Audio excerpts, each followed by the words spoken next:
Assalamualaikum. Waalaikumsalam. Waalaikumsalam warahmatullahi wabarakatuh. Bapak, dari mana Bapak? Ya, dari Malang, Jawa Timur. Dengan Bapak siapa? Bapak Roni. Bapak siapa? Bapak Rowi, Oh, silakan. Bapak Roni. Bapak Roni. Ya, Bapak, silakan untuk bertanya, dipertanyakan ke Buya. Al-Fajr TV. Radioku, Allahumma sholli ala Sayyidina Muhammad. Sallallahu alaihi wasallam.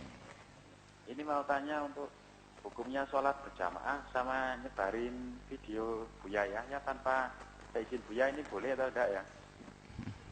Ya, itu saja. Sholat jamak bagaimana maksudnya? Buku sholat jamak. Hukumnya sholat berjamaah di masjid itu loh. Baik. Itu bagaimana sama menyebarin video Buya tanpa izin Buya boleh atau enggak? Baik, bismillah. Assalamualaikum warahmatullahi wabarakatuh. Waalaikumsalam warahmatullahi wabarakatuh. Untuk menyebarkan video-video kami sangat diperkenankan, syaratnya satu, produksinya dari bahan yang bagus. Nah ini, kalau bahannya jelek nanti baru dikasih orang rusak. Diperkenankan untuk disebarkan sebanyak-banyaknya, bahkan Anda mendapatkan bagian daripada dakwah itu sendiri. Boleh menyebarkan video-video kami. Maka sengaja kami tulis, itu bagi siapapun yang menyebarkan diizinkan. Jadi diperkenankan untuk menyebarkan video-video, Anda fotokopi 1000, 2000, Anda bagi-bagi. Akan tapi dengan catatan mohon CD-nya yang bagus, yang kuat, sehingga bisa diputar berulang-ulang. Jangan sampai sekedar hadiah tapi tidak bisa diputar. Kemudian masalah sholat berjamaah di masjid. Sholat berjamaah menurut madhab kita Imam Asy-Syafi'i dan juga madhab Imam Abu Hanifah dan Imam Malik, sholat berjamaah di sini adalah madhab Syafi'i khususnya ada dua pendapat. Yang pertama adalah fardu kifayah, yang kedua adalah sunnah muakkadah. Fardu kifayah itu artinya selagi sudah ada orang yang melakukan berjamaah, maka yang lain tidak berjamaah tidak dosa. Sebagian mengatakan sunnah yang sangat dikukuhkan sholat berjamaah. Kecuali menurut madhabnya Imam Ahmad ibn Hanbal, sholat berjamaah hukumnya adalah wajib, yang tidak berjamaah hukumnya dosa, haram. Dan Imam Haddad rahimahullah ta'ala cenderung kepada yang demikian itu. Beliau menghimbau untuk kita selalu tekun dalam sholat berjamaah. Akan tapi hendaknya kita sadar bahwasanya selagi ini sunnah yang sangat dikukuhkan, pahalanya besar, 7 pangkat, 7 derajat, hendaknya kita bisa terus menekuni sholat berjamaah. Memang sebisa mungkin adalah kita lakukan di tempat-tempat mulia seperti masjid dan yang lainnya. Akan tapi mungkin Anda adalah bekerja di perusahaan, tidak mungkin Anda pergi ke masjid. Anda bisa lakukan membuat grup jamaah sendiri di perusahaan Anda, antara waktu duhur Anda membuat kelompok kecil berjamaah. Jangan rela Anda melakukan sholat sendiri. Kemudian masalah keutamaan bagi kaum pria memang iya di masjid. Dan bagi wanita pun boleh ke masjid asalkan masjidnya terhormat dan aman. Nah ini, kemudian bagi seorang wanita yang ternyata di rumah tidak ada yang menemani berjamaah, maka ini adalah sunnah yang kami hadirkan.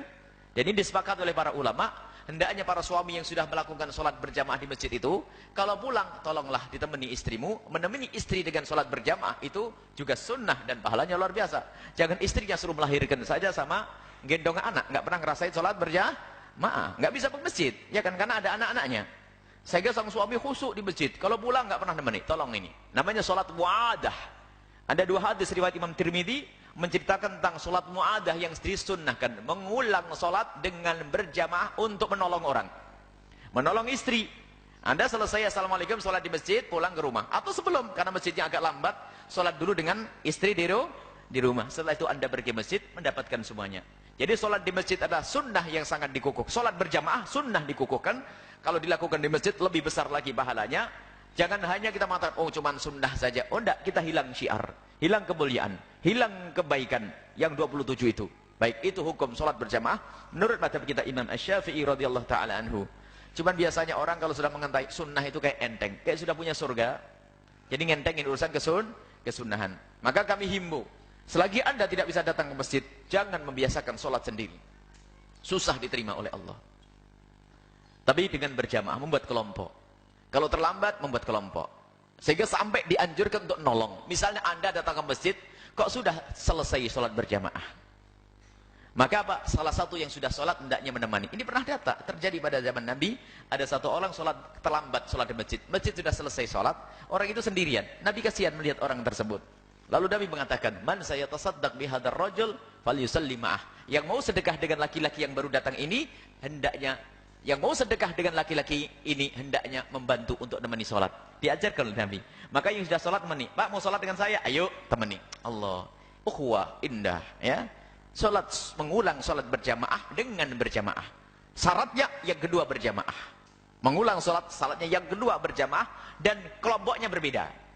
Jangan sampai menjadi bid'ah nanti. Habis sholat lagi. Lu ngapain sholat lagi itu? Nyeksa itu. Haram itu. Bid'ah. Nyeksa orang. Habis sholat duhur lagi. Ngapain? Oh mengulang sholat kata Buya Yahya. Oh bukan itu. Ente salah paham. Jadi mengulang sholat dengan kelompok yang berbeda. Dengan orang yang berbeda. Dengan tujuan untuk menolong. Ini adalah dianjurkan oleh Nabi SAW. Wallahu a'lam bishawab.